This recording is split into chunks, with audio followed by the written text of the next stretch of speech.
Hey, this is Matt O'Leary, and this is a review of the fifth album from Cleveland rock band Cloud Nothings called Life Without Sound. I discovered Cloud Nothings back in 2010 or 2011 with their self-titled second album, which I think many would probably consider their debut. I've never actually gone back to that EP Turning On from 2009.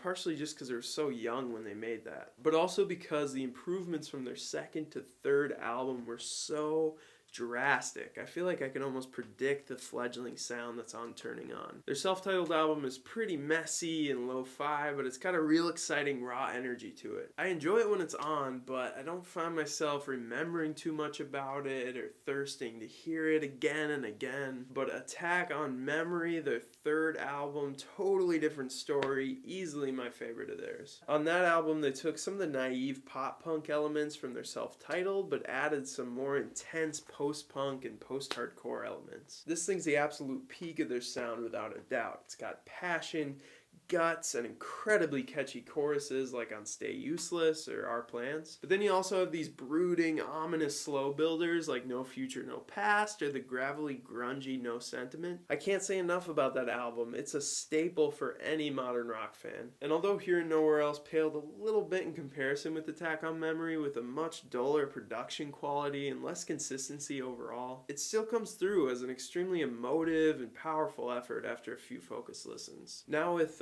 Life Without Sound, I feel like Cloud Nothings deliver mostly the same package compositionally. Most of the noticeable sonic changes on this thing are just surface, just aesthetic. For example, the opener Up to the Surface is much cleaner than anything I think they've done up to this point, but the writing and instrumentation really mimic the opening to Attack on Memory in almost every way. There's sinister piano and scuzzy guitars just like on No Future, No Past, but this time the ruffled corners of that song are cut clean. I feel like Up to the Surface is kind of a melodic warm-up to this album. It doesn't feel like they've really reached the melodic peak.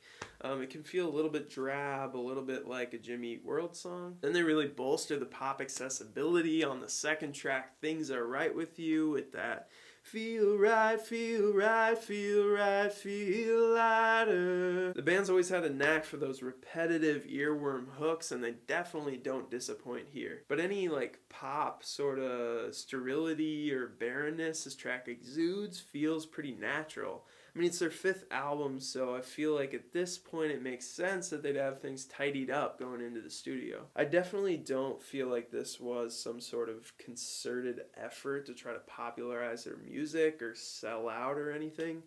It just feels like at this point they have higher standards for the final product. Besides, the quality of the hooks here really speaks for itself, like on the song Internal World, where bandleader Dylan Baldy kind of sounds more like Colin Malloy from the Decemberists. He's usually more of a Julian Casablancas or Britt Daniel from Spoon, but I don't know, just getting a strong Colin Malloy vibe on this one. My favorite moment musically comes on the great track Darkened Rings, where the band experiments with harmony and chords like never before. This song kind of hints at a new direction I feel like this band could go, and it definitely stands out in the track list. But I think the first song they released, Modern Act, takes the cake for my favorite song on the album. I feel like they just glued four perfect vocal lines together into this upbeat little punk tune. It just works for me on all levels somehow. I don't think there's anything too special about it, but the lyrics and the melodies just click with me right away. Internal World is a song addressed to himself or maybe a friend as almost advice to step back into the introvert closet and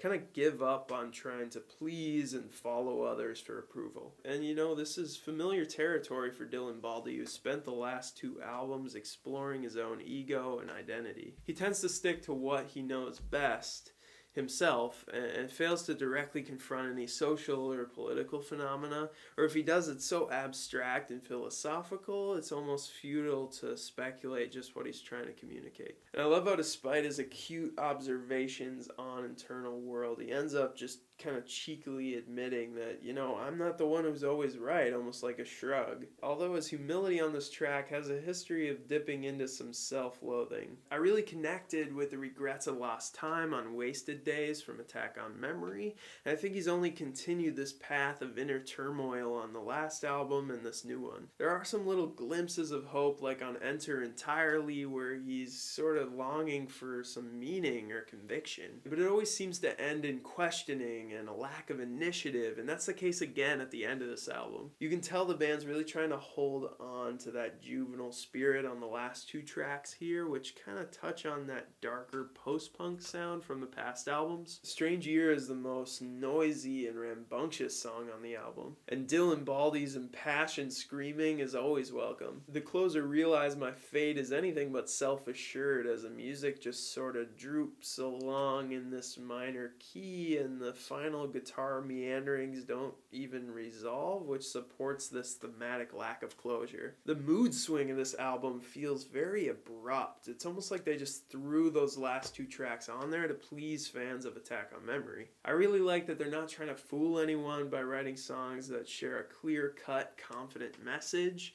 You know, I think it's honest and vulnerable for Dylan or whoever wrote the lyrics here to not try to feign confidence or conviction when it's not really there. But in my mind, the album suffers from a lack of closure. It's one I'm going to return to for a handful of fantastic individual tracks, but I'm still waiting for Cloud Nothings to combine their stadium-worthy hooks and unkempt aggression into a more poignant statement and complete album listening experience. This is a decent rock album with some memorable tunes, but definitely disappointing coming from a band I feel whose potential remains untapped. I gotta give this thing a 6 out of 10. And that wraps it up. Thanks for watching.